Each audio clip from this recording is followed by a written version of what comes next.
شروع اللہ کا نام لے کر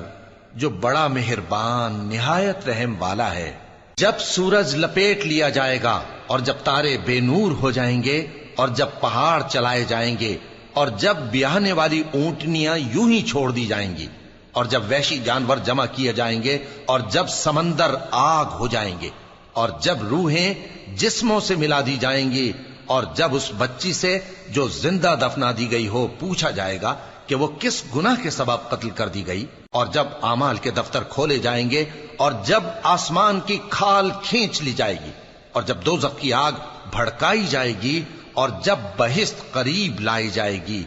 تب ہر شخص معلوم کر لے گا کہ وہ کیا لے کر آیا ہے۔ پس میں ان ستاروں کی قسم کھاتا ہوں جو پیچھے ہٹ جاتے ہیں اور جو سیر کرتے اور غائب ہو جاتے ہیں،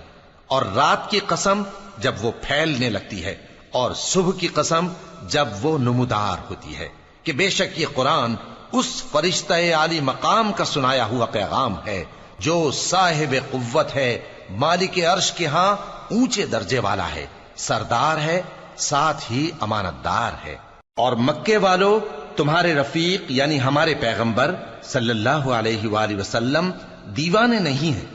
اور بے شک انہوں نے اس فرشتے کو آسمان کے کھلے کنارے پر دیکھا ہے، اور وہ غیب کی باتوں کے ظاہر کرنے میں بخیل نہیں، اور یہ کسی شیطان مردود کا کلام نہیں ہے۔ پھر تم لوگ کدھر جا رہے ہو؟ یہ قرآن تو تمام جہانوں کے لیے نصیحت ہے،